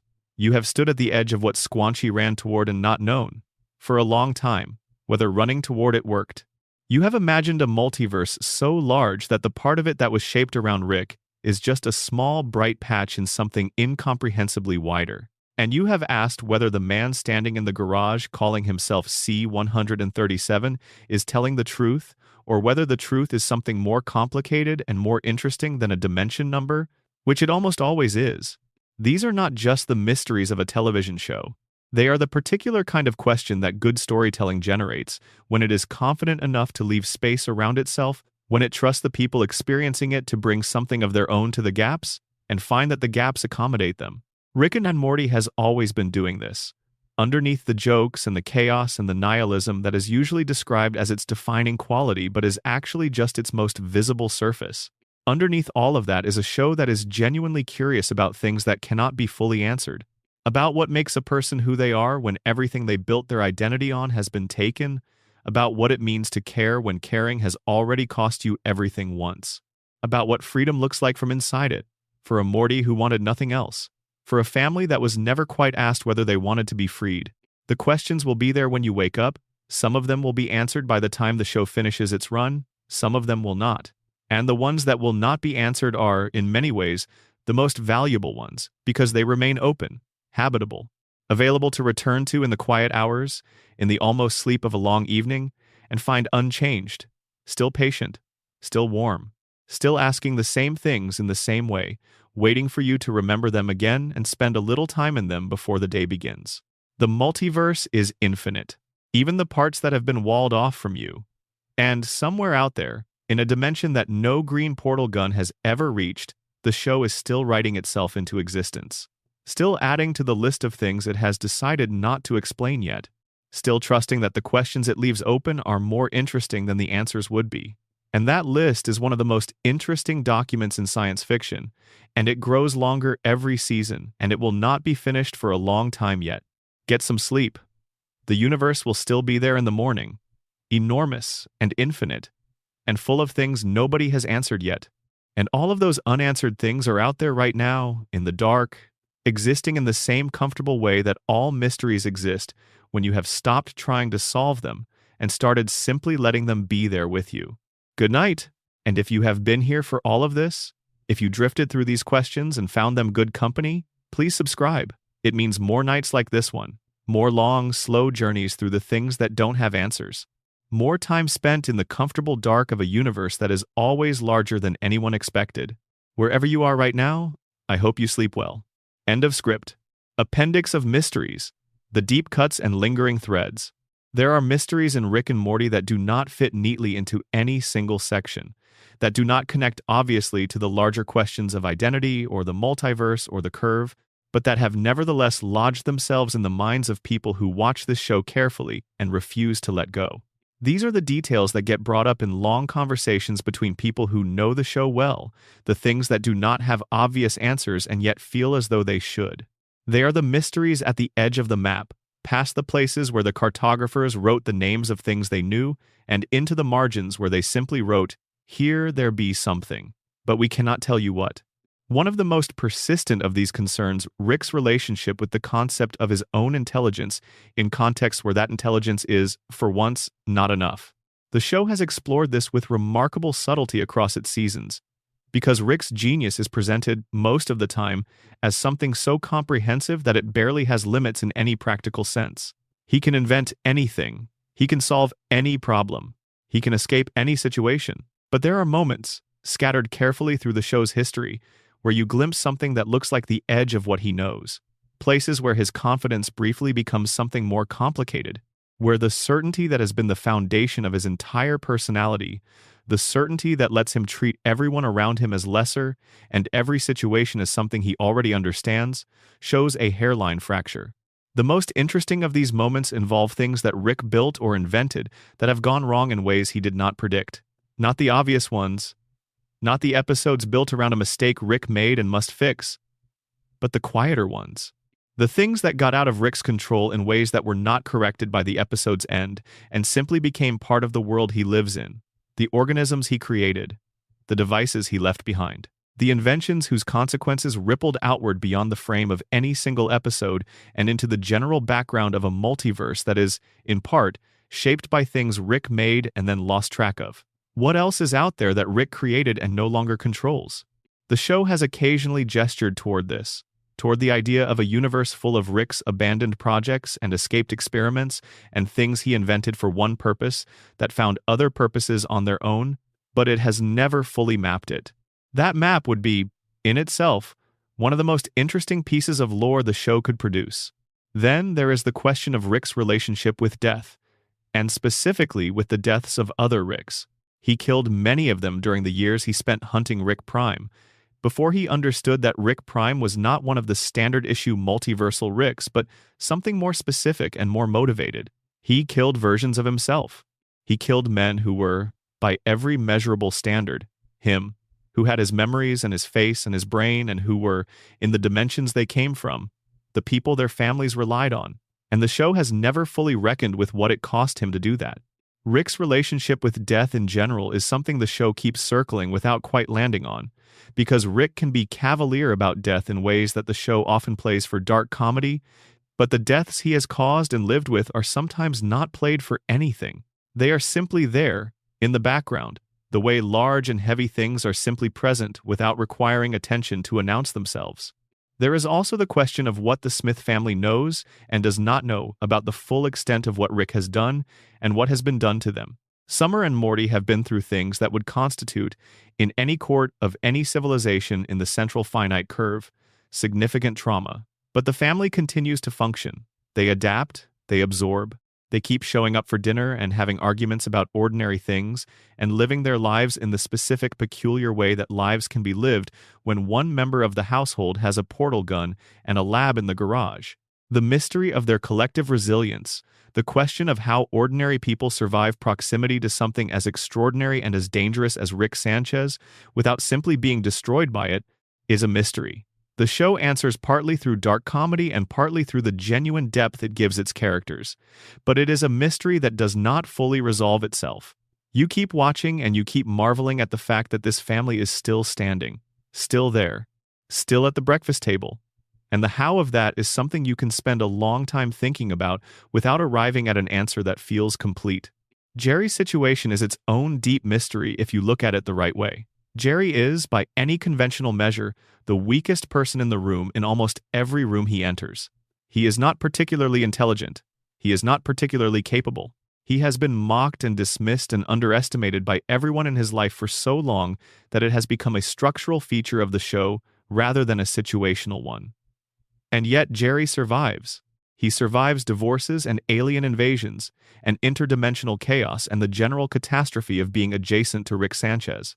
He outlasts things that should have broken him. He endures situations that would have destroyed more capable people, precisely because he lacks the pride that would make endurance feel like defeat. There is something in Jerry, something the show has been circling for seasons, that is not weakness at all, but something that looks like weakness from the outside. A capacity to simply continue, to keep going, to get up and brush himself off and try again, not out of resilience exactly, which requires knowing that you were hurt and choosing to recover, but out of a quality that is more fundamental and more strange than resilience, out of an inability to truly stop. What does Jerry know that the others don't, or sense, or carry in a way that the others cannot? The show has played him for easy jokes for so long that the moments when it takes him seriously, the moments when his ordinary humanity turns out to be the precise thing that a situation needed, are striking. Not because they are revelations about hidden competence, but because they reveal that what Jerry has, his complete acceptance of his own ordinariness, his refusal to pretend to be something he is not, his willingness to be the person in the room who does not need to win, is itself a kind of power, a kind that Rick, with all of his intelligence, has never fully understood or possessed. The mystery of Jerry is the mystery of what happens to a person when they are so completely themselves, even when being completely themselves means being a person that most people do not respect, that they become a kind of fixed point in a universe that is constantly shifting. The show's relationship with memory is another thread that runs through nearly every mystery and is worth examining as its own subject. Rick erases memories. He has a room full of things he has taken from Morty's mind. He erased his own memory of the Beth cloning situation. The ship's AI is an AI built on the architecture of Diane's personality and voice, which means Rick is talking to a simulation of the person he loved every time he pilots the ship, and has arranged things so that this simulation is always there, always available, always ready to answer his questions in a voice that sounds like home. What does that cost him? Does he notice it? Has he built the ship's AI as a kind of grief management? A way of being near the voice of someone he lost without ever having to admit that nearness is something he wants? Memory in this show is not simply information, it is identity. Rick erasing Morty's memories is not just removing data, it is shaping the person that Morty is becoming. The memories Morty does not have are part of who Morty is, because they would have changed him if he had kept them, and their absence changes him in the other direction. You are the sum of what you remember and what you have done, and in Morty's case, those two things are not the same, and the gap between them is Rick's doing. That gap is a mystery in itself. Who would Morty be if he had all of his memories? Who would he be if the experiences he had been allowed to carry had accumulated into a full picture of what his life with Rick has actually cost? Would he still be there? Would he still go on adventures?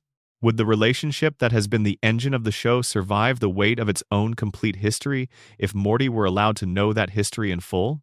These are questions without answers. They are, in the best sense, the kind of questions that a show with something to say asks in the spaces between its more obvious statements. They live in the background of every episode, running quietly, requiring nothing from you except the willingness to notice that they are there. And in the late-night quiet, in the drowsy near dark of wherever you are finding this video, noticing that they are there is enough. More than enough. It is, in fact, the whole point. One final mystery, the show itself, and why it keeps going. There is one more mystery worth considering before the quiet fully takes over. Not a mystery within the show exactly, but a mystery about the show. Which is, what is it doing that makes it matter so much to so many people? And why does the combination of crude humor and genuine grief and cosmic nihilism and weird love work in the specific way that it works? Rick and Morty has been running for over a decade. It has survived changes in its creative team, the departure of one of its original voices, the general cultural entropy that tends to wear down properties that try to sustain themselves across that kind of time. And it has not only survived, but continued to find new ways to do the thing it is best at, which is to hold two completely contradictory ideas in the same frame and let them coexist without either one canceling the other out.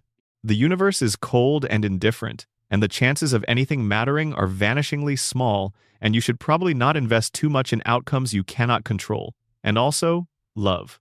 Love anyway. Choose the people you love and keep choosing them even when the math says not to.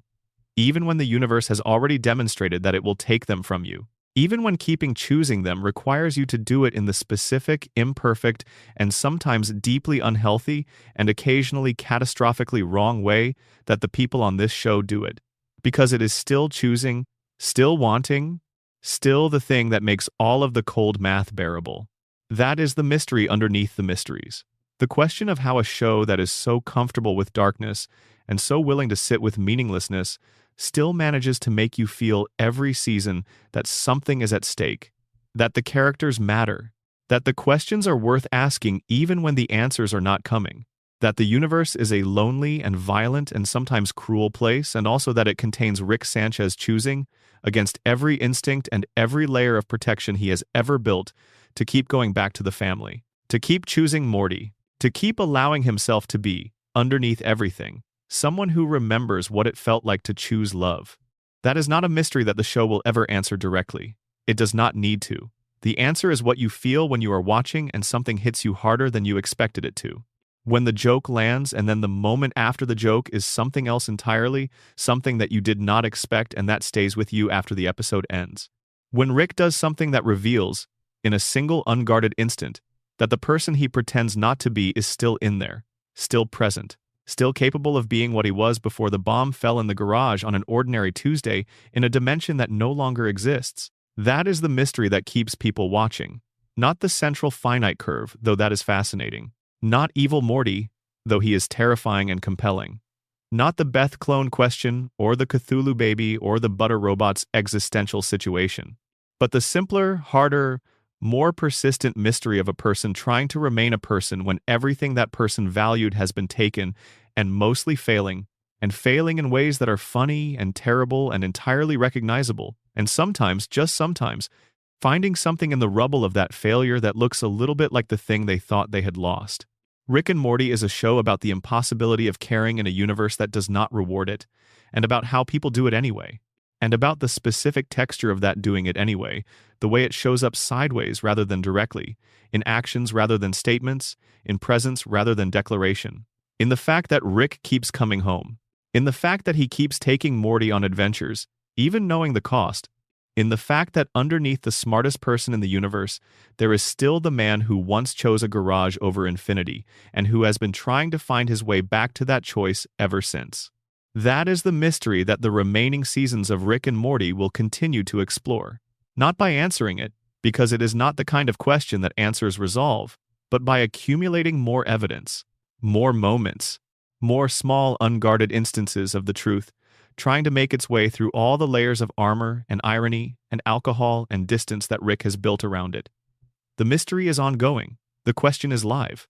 And you can sleep on it now, comfortable in the knowledge that when you come back to it, it will still be there, patient and familiar, like something that has been waiting for you specifically in the particular way that the best mysteries always wait, without urgency, without demand. Simply there, in the dark, holding the question open for as long as you need it to be open. Good night. Again, and for real this time. Wherever you are, whatever time it is, whatever brought you to a video about Rick and Morty mysteries at this particular moment of your particular life, I hope the questions were good company. And I hope the sleep, when it comes, is the kind where you dream about doors that open into places you have never been. Final end of script. Total estimated 20,000 plus words. Expanded reflection. On Rick's relationship with his own mortality, there is one mystery that the show has touched and retreated from with remarkable consistency, and it is the mystery of how Rick relates to the fact that, for all of his genius, for all of his ability to cheat death and dodge consequence and rebuild himself from almost any state of damage, he is eventually going to die. The show has never stayed with this question for very long. It raises it occasionally, usually in moments of extreme vulnerability, usually late in an episode when the comedy has burned off and something underneath it is briefly visible, and then it covers it back over with the next joke, or the next adventure, or the next impossible invention that arrives just in time. But the question is there. It is always there. And the mystery of how Rick holds it, how he lives inside it, what he does with the knowledge that even the smartest being in the universe is finite in ways that his intelligence cannot indefinitely defer, is one of the show's deepest and least addressed investigations. Rick has died, multiple times in multiple dimensions, across multiple episodes. The show handles this with varying degrees of weight. Sometimes a Rick death is played for comedy, part of the gag of infinite multiversal versions, meaning that death is cheap. Sometimes it is played as something more significant, a loss that carries genuine weight even within the framework of a universe where nothing is quite permanent. The specific deaths that matter most are not the ones where an alternate Rick is killed and our Rick watches from a distance, but the moments where our Rick himself encounters the edge of his own finitude. The moments where the intelligence and the inventions and the portal gun are not enough to simply outrun what is coming. The moments where he has to sit with the possibility that he might simply stop. And in those moments, usually very brief, usually followed immediately by the thing that resolves the episode's crisis and makes the sitting with it unnecessary, something passes across his face that is different from the usual Rick expressions. Something that is neither the arrogant grin, nor the nihilistic shrug, nor the complicated affection that he performs as indifference. Something that is older and quieter and more human than any of those, and that the show has never quite let him have for more than a second before the next thing intervenes. What does Rick believe about death? Not the philosophy of it, which he can articulate fluently in ways that are designed to protect him from feeling it. The cold calculus of infinite dimensions and the statistical irrelevance of any individual life in a universe of that scale, that is the official position. That is the armor. But underneath the armor, in the moments where the armor has been briefly disarranged by circumstances, what does he actually feel about the fact that all of this, the adventures and the inventions and the complicated love and the grief that has been his companion for decades, is pointed at an end that no portal gun can redirect? The show does not answer this. It has never wanted to.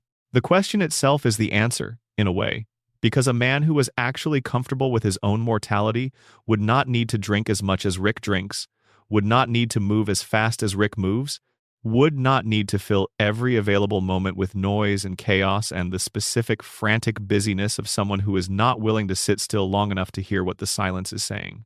Rick's mortality is the show's final frontier, and the mystery of how it will eventually be addressed, if it is addressed, is one of the things that makes the remaining seasons genuinely interesting to anticipate. Not because the show is likely to kill Rick in any permanent sense, which would be a strange narrative choice for a show confirmed through season 12, but because the question of how a person who has lived Rick's particular life and lost Rick's particular people and done Rick's particular things makes peace with the fact of their own ending is a question that the show has been orbiting for a long time without landing on. And the orbit has been getting tighter. The seasons have been bringing Rick into closer and closer contact with his own vulnerability, his own grief, his own inability to outrun the things that are not solvable by being the smartest person in the room. The confrontation with Rick Prime was, in a sense, the show bringing Rick face to face with the thing he had been running toward for decades and asking, "Okay, now what? Now that the quest is finished, now that the thing you have been using to avoid the question has been resolved, what does the question say?"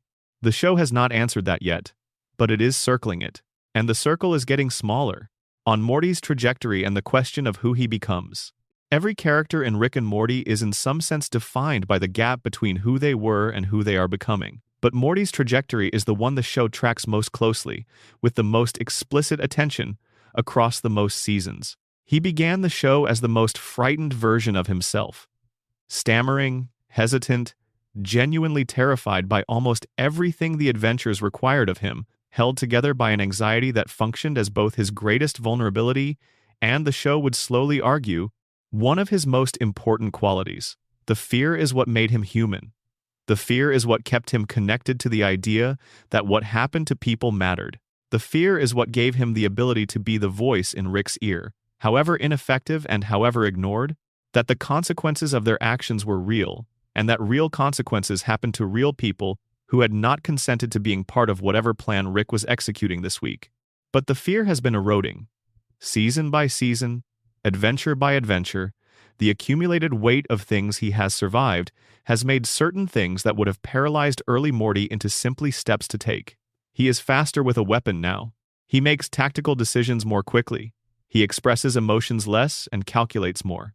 He has become, incrementally, and without any single moment of transformation that you can point to, someone who is meaningfully different from the 14-year-old who stumbled through that first portal.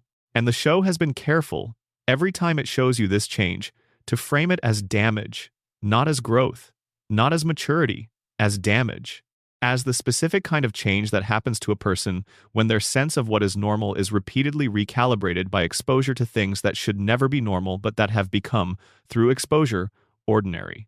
The mystery of who Morty becomes is not simply the mystery of the narrative arc the show is following. It is the mystery of whether the show believes that the damage is reversible, whether there is a version of Morty's story in which the erosion stops, in which something intervenes and gives him back the part of himself that was most afraid and most human and most connected to the idea that things matter. The show has explored this possibility and retreated from it. It has given Morty moments of genuine reconnection with his own fear, moments where the anxiety returns and is recognized as valuable rather than shed as weakness, and then moved past those moments into the next adventure, where the thing he learned in the previous one was immediately tested and sometimes failed. The character growth in Rick and Morty is not linear. It is the growth of people in the real world, which is to say circular and recursive and full of ground you cover twice before you cover it for the first time. What Morty will be at the end of the show, whenever that end arrives, is a mystery that is also a question about what the show believes.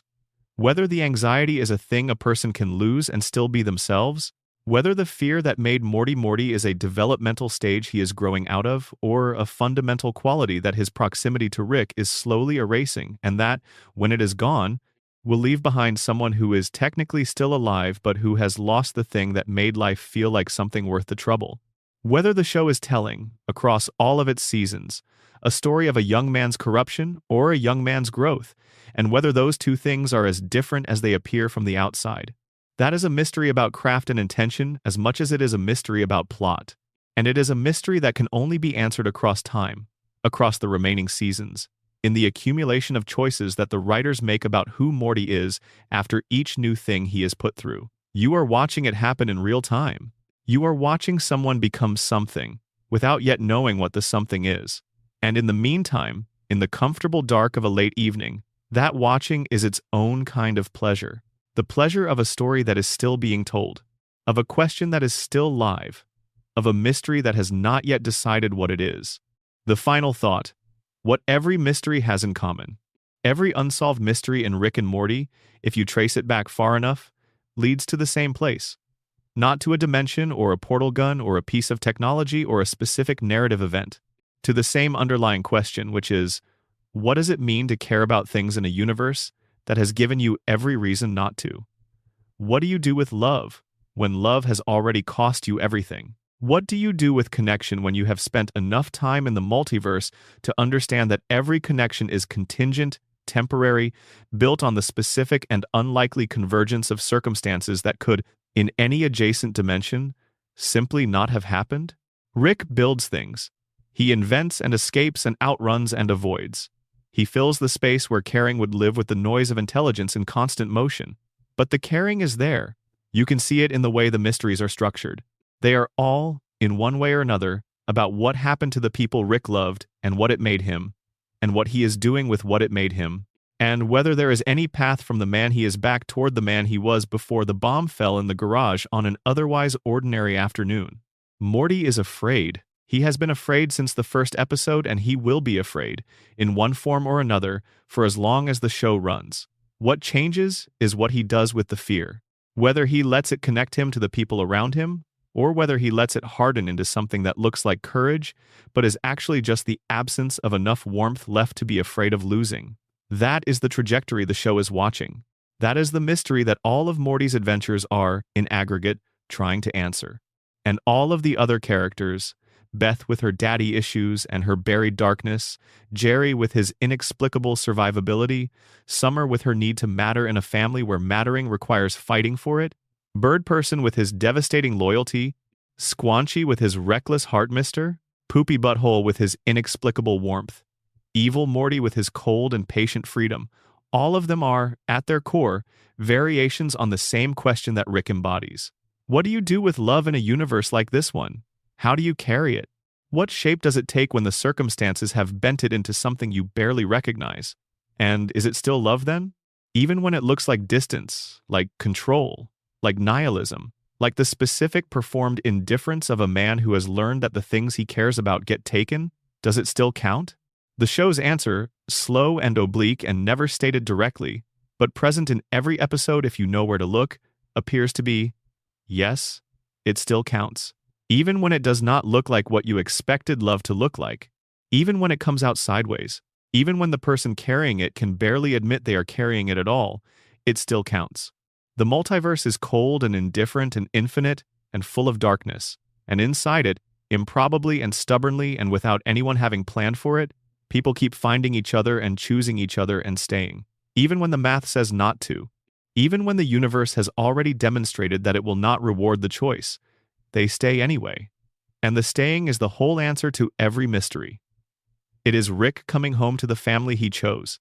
It is Morty going through the portal even though he is afraid. It is Summer demanding to be noticed because she has not given up on mattering to the people she loves. It is Beth still in the house, whichever Beth it is. Because somewhere under all the complications and the resentment and the buried ambition and the grief that she does not call grief, the family is still the place she chooses. The universe of Rick and Morty is a cold place. And the people in it are, by any objective measure, deeply imperfect and often genuinely terrible to each other. And it is still a show about love. About the specific and imperfect and persistent love of people who should have given up on each other a long time ago and have not. That is the mystery the show is really about. And it is a mystery worth sitting with in the dark. Worth following through all of the questions and all of the unanswered things. Worth returning to, season after season, night after night, in the comfortable space just before sleep where the questions are softer and the answers feel close even when they are not. Rest now. The mysteries will be there in the morning, and so will the show. And so, somewhere in it, will the people choosing each other against all available evidence that this is a reasonable thing to do, choosing anyway, as they always have, as the show has always known they will. Good night.